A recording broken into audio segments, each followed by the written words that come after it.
ആനക്കാംപൊയിൽ കള്ളാടി മേപ്പാടി തുരങ്കപാതയുടെ പ്രവൃത്തി ഉദ്ഘാടനം ഇന്ന് വൈകിട്ട് 3 മണിക്ക് മുഖ്യമന്ത്രി പിണറായി വിജയൻ നിർവഹിക്കും. തുരങ്കപാതയുടെ നിർമ്മാണം ആരംഭിക്കുന്നതോടെ നാളുകൾ നീണ്ട യാത്രാ ദുരിതത്തിനാകും പരിഹാരമാവുക. അതിനിടെ തിരുവമ്പാടിയിൽ തുരങ്കപാതയ്ക്കെതിരെ മാവോയിസ്റ്റ് പോസ്റ്റർ പ്രത്യക്ഷപ്പെട്ടു. പശ്ചിമഘട്ട പ്രദേശങ്ങളെ തകർക്കുന്ന തുരങ്കപാത നിർമ്മാണം പുനഃപരിശോധിക്കുക, വൈത്തിരിയിൽ വ്യാജ ഏറ്റുമുട്ടലിൽ കൊല്ലപ്പെട്ട CP ജലീലിന്റെ ഘാതകരെ ശിക്ഷിക്കുക തുടങ്ങിയ ആവശ്യങ്ങളാണ് പോസ്റ്ററിലുള്ളത്.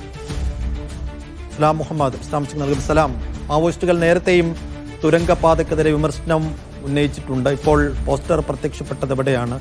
അതിന്റെ ഉള്ളടക്കം എന്താണ്? സൈഫുദ്ദീൻ, ഇന്ന് 3 മണിക്കാണ് ആനക്കാംപൊയിൽ കള്ളാടി മേപ്പാടി തുരങ്കപാതയുടെ നിർമ്മാണ ഉദ്ഘാടനം മുഖ്യമന്ത്രി പിണറായി വിജയൻ നിർവഹിക്കുന്നത്. ഇതിനിടെയാണ് പുല്ലൂരാമ്പാറയിൽ, അതായത് ആനക്കാംപൊയിലേക്ക് പോകുന്ന വഴിയിൽ തന്നെ മാവോയിസ്റ്റുകളുടെ പോസ്റ്റർ പ്രത്യക്ഷപ്പെടുന്നത്. പശ്ചിമഘട്ടത്തെ തുറക്കുന്ന തുരങ്കപാത ഉപേക്ഷിക്കണം, പദ്ധതി പുനഃപരിശോധിക്കണം, അതോടൊപ്പം തന്നെ മറ്റു ആവശ്യങ്ങൾ, അതായത് CP ജലീൽ എന്ന് പറയുന്ന മാവോയിസ്റ്റ് പ്രവർത്തകൻ കൊല്ലപ്പെട്ടത്, ആ ഏറ്റുമുട്ടലിൽ പ്രതികളായിട്ടുള്ള അല്ലെങ്കിൽ അതിൽ കുറ്റാരോപിതരായിട്ടുള്ള ഉദ്യോഗസ്ഥർക്കെതിരെ നടപടി.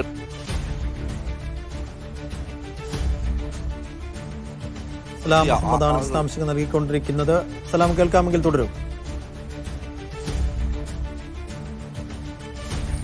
സൈഫുദ്ദീൻ, ആനക്കാംപൊയിൽ കള്ളാടി മേപ്പാടി തുരങ്കപാതയുടെ നിർമ്മാണോദ്ഘാടനം ഇന്ന് 3 മണിക്ക് മുഖ്യമന്ത്രി പിണറായി വിജയൻ നിർവഹിക്കാനിരിക്കെയാണ് ഈ പുല്ലൂരാമ്പാറ എന്ന് പറയുന്ന ആനക്കാംപൊയിലേക്ക് പോകുന്ന വഴിയിൽ തന്നെ മാവോയിസ്റ്റുകളുടെ പോസ്റ്റർ പ്രത്യക്ഷപ്പെട്ടത്. ഇതിൽ പറയുന്നത്, ഈ പശ്ചിമഘട്ടത്തെ തുറക്കുന്ന തുരങ്കപാത അതിനെ സംബന്ധിച്ച് ഒരു പുനഃപരിശോധന വേണം, അത് നടപ്പിലാക്കാൻ പാടില്ല.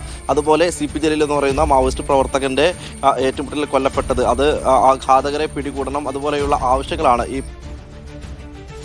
പോസ്റ്റർ പ്രത്യക്ഷപ്പെട്ടത്. കബനിതളം CPI മാവോയിസ്റ്റ് യൂണിറ്റിന്റെ എന്ന പേരിലാണ്. പിന്നീട് പോലീസ് ഇത് അറിഞ്ഞതിനെ തുടർന്ന് അവിടെ നിന്നും പോസ്റ്റർ നീക്കം ചെയ്തിട്ടുണ്ട്. ഏതായാലും ഈ പശ്ചിമഘട്ടത്തെ തുറക്കുന്ന ഒരു പാതയാണ് തുരങ്കപാത, അതുകൊണ്ട് തന്നെ ആ പദ്ധതി ഉപേക്ഷിക്കണമെന്ന പ്രധാനപ്പെട്ട ആവശ്യമാണ് ഈ പോസ്റ്ററിലുള്ളത്. മറ്റു ആവശ്യങ്ങളുണ്ട്. UAPA ചുമത്തപ്പെട്ട് ജയിലിൽ കഴിയുന്ന ആളുകൾക്ക് ആ രാഷ്ട്രീയ തടവുകാരെ മോചിപ്പിക്കുക, അതുപോലെ ആദിവാസി പ്രശ്നങ്ങളൊക്കെ തന്നെ ചൂണ്ടിക്കാണിച്ചുകൊണ്ടുള്ള ഒരു പോസ്റ്ററാണ് CPI മാവോയിസ്റ്റിന്റെ പേരിൽ ഇന്ന് പ്രത്യക്ഷപ്പെട്ടത്. പോലീസ് പിന്നീട് ഈ പോസ്റ്റർ ശ്രദ്ധയിൽപ്പെട്ടതിനെ തുടർന്ന് അവിടെ നിന്ന് പെട്ടെന്ന് തന്നെ നീക്കം ചെയ്തിട്ടുണ്ട്. പോസ്റ്ററിൽ ഉള്ളടക്കം നേരത്തെ ചൂണ്ടിക്കാണിച്ചതാണ്. ഏതായാലും ഇന്ന് 3 മണിക്കാണ് ആനക്കാംപൊയിൽ കള്ളാടി മേപ്പാടി തുരങ്കപാതയുടെ നിർമ്മാണ പ്രവൃത്തി ഉദ്ഘാടനം മുഖ്യമന്ത്രി നിർവഹിക്കുന്നത്. അതിനുള്ള സജ്ജീകരണങ്ങളും അതുപോലെയുള്ള ഏർപ്പാടുകളൊക്കെ തന്നെ തയ്യാറായതിനു പിന്നാലെയാണ് ഈ രീതിയിലുള്ള ഒരു പോസ്റ്റർ CPI മാവോയിസ്റ്റ് കബനിതളത്തിന്റെ ഇതെന്ന പേരിൽ പ്രത്യക്ഷപ്പെടുന്നത്. ഇപ്പോൾ പോസ്റ്റർ നീക്കം ചെയ്തിട്ടുണ്ട്. ശരി, സലാം മുഹമ്മദാണ് വിശദാംശങ്ങൾ നൽകിയത് കോഴിക്കോട്ട്.